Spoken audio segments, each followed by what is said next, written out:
নমস্কার, বাংলার প্রাইম টাইমে আমি ময়ূক রঞ্জন ঘোষ এবং আমার সাথে এই মুহূর্তে বিশাখা রয়েছেন।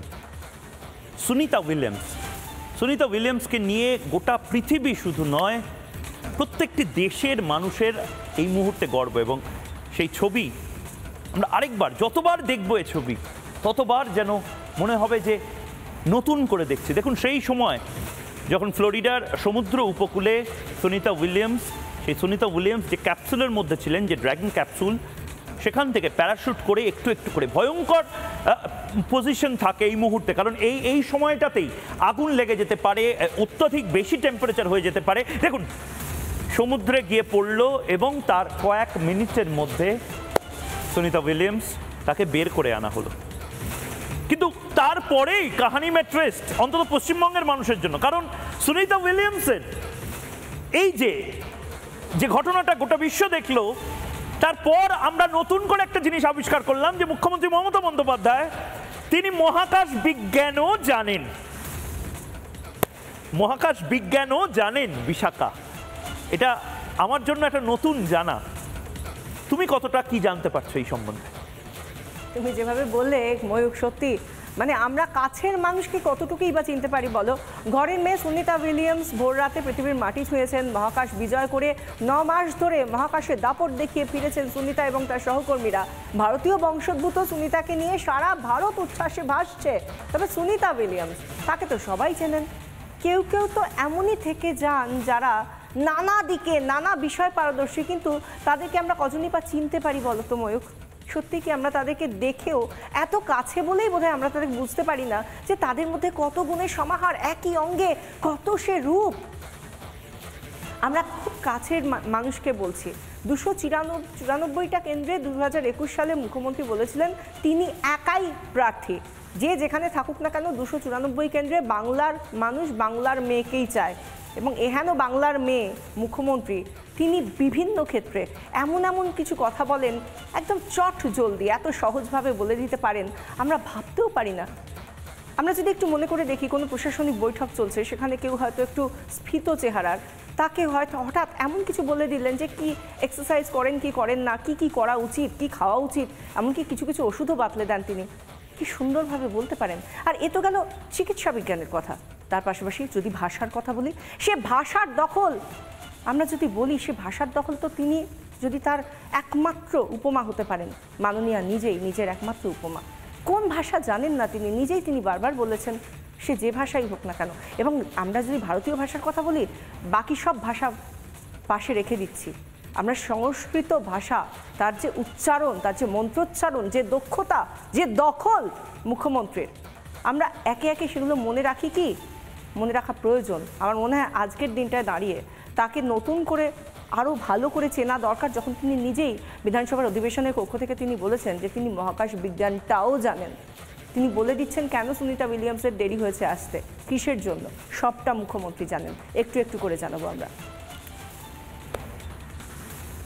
কত কি জানার আছে বাকি। সত্যি কথা, এই সাংবাদিক জীবনে প্রতিদিন নতুন জিনিস জানছি, নতুন জিনিস নিয়ে আমাদের প্রত্যেকেরই পড়াশোনা করতে হয়। ডাক্তারদের যেরকম প্রতিদিন জানতে হয় কোন মেডিসিন, কোন ড্রাগ বদলে যাচ্ছে, কোন চিকিৎসা বিজ্ঞান বদলে যাচ্ছে, তার পদ্ধতি কিভাবে বদলে যাচ্ছে, ঠিক সেভাবেই আমরাও নতুন জিনিস প্রতিদিন জানি, এবং এই প্রতিদিন যে জানা, সেই জানাগুলো বড় সুন্দর।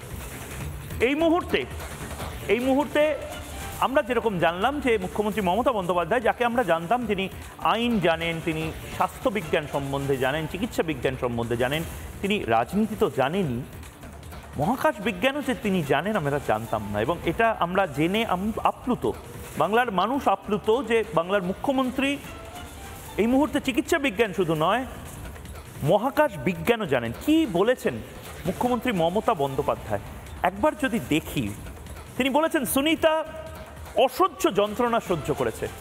সুনিতা চাওলা ফিরেছেন, আমি জানি না সুনিতা চাওলাকে, তবে অনেক যন্ত্রণা সহ্য করেছেন সুনিতা চাওলা বলে মাননীয় মুখ্যমন্ত্রী বলেছেন। মাননীয় মুখ্যমন্ত্রী বলেছেন মানে ঠিকই হবে নিশ্চয়ই। সুনিতাকে শুভেচ্ছা, এবং তারপর তিনি বলেছেন উদ্ধারকারী দলকে ধন্যবাদ। যেভাবে তিনি বাংলার কোনো ঘটনা ঘটলে বলেন ঠিক সেভাবেই বলেছেন, এবং তারপর বলেছেন মহাকাশ জানে কিছু গোলমাল হয়েছিল বলে শুনেছি। কিভাবে শুনেছেন? তিনি বললেন, আমি নিজে মহাকাশ বিজ্ঞান নিয়ে পড়েছি। মহাকাশ বিজ্ঞান নিয়ে পড়ার ফলে সুনিতা চাওলা ফিরেছেন, অসহ্য যন্ত্রণা সহ্য করেছেন, এই সমস্ত কিছুও তিনি জেনেছেন। তবে সুনিতা উইলিয়ামস আমরা জানতাম, সুনিতা চাওলাকে সেটা আমরা জানি না। মাননীয় মুখ্যমন্ত্রীর প্রতিক্রিয়া যদি আমরা পাই আমরা বাধিত হব, কিন্তু আমরা কল্পনা চাওলা তাকে তো আমরা জানতাম, তিনি ভারতীয় ছিলেন। কল্পনা চাওলা এবং সুনিতা উইলিয়ামস দুজন আলাদা ব্যক্তি। এক শুভেন্দু অধিকারী, বিরোধী দলনেতা শুভেন্দু অধিকারী, তিনি এ বিষয়ে কি বলেছেন একবার শুনবো। সুনিতা চাওলা, কল্পনা চাওলার নাম জানে না একটা মূর্খ মুখ্যমন্ত্রী। না মূর্খ, এর আগে বলেছিল রাকেশ রোশন চাঁদে গেছিল, ইন্দিরা গান্ধী চাঁদে গেছিল, এক্ষুনি বলেছে বিধানসভায় সুনিতা চাওলা। বাঙালি হিসেবে আজকে লজ্জিত আমরা। মুখ্যমন্ত্রী ক্ষমা চান। সত্যি আমরা মাঝে মাঝে ভাবি যে কোন জায়গায় আমরা আছি, আমরা কত অল্প আমাদের জানা, আমাদের জানার বিচরণ ক্ষেত্রটা কত কম জানি। কিন্তু এই যে বলছিলাম, একজন মানুষ যিনি প্রশাসন সামলাচ্ছেন, সামগ্রিকভাবে একটা রাজ্য সামলাচ্ছেন, রাজ্যের অভিভাবক, তার সত্ত্বেও তিনি কিন্তু কোনো জায়গায় তার কোনো রকম খামতি নেই, জানার খামতি তো একেবারেই নেই। তিনি সমস্ত কিছু জানেন, তিনি চিকিৎসা বিজ্ঞান জানেন, তিনি ভাষা জানেন, তিনি নিজে আইনজীবী, তিনি একটার পর একটা তার কোর্স করেছেন। তিনি যদি দেখা যায় তাহলে আজকে সবথেকে বড় বিষয় যেটা নিয়ে আমরা পা ফেলবো কি ফেলবো না ভাবি, মহাকাশ বিজ্ঞান না জানি কত বড় বিষয়, এটাও জলভাতের মতো সহজ করে তিনি বলতে পারেন কোথায় কোথায় কি গলদ রয়েছে। সুনিতা উইলিয়ামসরা কেন এতদিন পরে এলেন সেটাও একেবারে এক কথায় বাতলে দিতে পারেন মুখ্যমন্ত্রী মমতা বন্দ্যোপাধ্যায়। তাই এখানে মমতা বন্দ্যোপাধ্যায় কবে মহাকাশ বিজ্ঞান নিয়ে পড়েছেন সেটা তার সঙ্গে যারা এতদিন ধরে ওঠা বসা করেছেন, বিশেষ করে বিরোধী বেঞ্চে যারা থেকেছেন, তারা কি জানেন? আমরা এরকমই প্রশ্ন করেছিলাম একজন বিজেপি বিধায়ককে, শিলিগুড়ির বিজেপি বিধায়ক শঙ্কর ঘোষকে। তিনি এর প্রেক্ষিতে তার জানা অজানার জায়গা থেকে ঠিক কি বললেন শুনুন। এই সায়েন্স নিয়ে পড়াশুনো মনে হয় মুখ্যমন্ত্রী ডহরবাবুর সাথে করেছিলেন। ডহরবাবু? আচ্ছা, ওই ডহরবাবু। সিধু কানু তারপরে বলেছিলেন ডহরবাবু কোথায়। তো এই ডহরবাবুর সাথে যেহেতু পড়াশুনো করেছিলেন, বলে আমার পক্ষে এটা জানা সম্ভব হয়নি যে এই স্পেস সায়েন্স আর ডহরবাবুর উপস্থিতি দুটো এক কিনা। শঙ্করবাবু সেই 2011 30 জুনে চলে গিয়েছিলেন হুল দিবসে। মুখ্যমন্ত্রী মমতা বন্দ্যোপাধ্যায় তিনি সিধু কানুর পরিবারের লোকজন এসেছেন, ডহরবাবুর পরিবারের লোকজন কোথায় প্রশ্ন করেছিলেন। এবং হয়তো তিনি সেই সময় ভুলে গিয়েছিলেন যে ডহর বলতে সাধারণত রাস্তাকে বোঝায়, এবং কলকাতায় সিধু কানু ডহর বলতে এসপ্ল্যানেড রো যেটা ইস্ট তাকে বোঝানো হয়। তা যাই হোক, সে সমস্ত বিষয় তো গেল।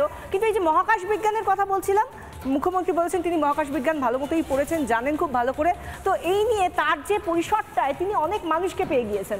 তিনি বলেছেন রাকেশ রোশন চাঁদে গিয়েছিলেন, কবে বলেছেন? চন্দ্রযান 3 যখন গিয়েছিল, যখন চাঁদে অবতরণ করেছিল তখন তিনি বলছেন রাকেশ রোশন চাঁদে গিয়েছিলেন। তিনি বলছেন ইন্দিরা গান্ধীও চাঁদে গিয়েছিলেন। কি বলেছিলেন একবার শুনুন। যখন চাঁদে পৌঁছালো, राकेश के जिज्ञेस करेছিলেন ऊपर से हिंदुस्तान कैसा लग रहा है। ও বলেছিল সারে জাহাঁ সে আচ্ছা। এই কথাটা আমি আজও মনে রাখি, তার কারণ সেদিন থেকে গর্ব হয়েছে। অটল বিহারী বাজপেয়ীও করেছে পোখরান। আমি তো জানি, আমি তখন রেল মিনিস্টার ছিলাম। পাইপগুলো কোথা থেকে গেছে এটা তো আমাকেও জোগাড় করতে হয়েছে। আমি ভেতরকার ব্যাপার বলবো কেন? সিক্রেট আমি কখনো বলি না। কাজেই মনে রাখবেন, এর আগেও অনেকবার হয়েছে।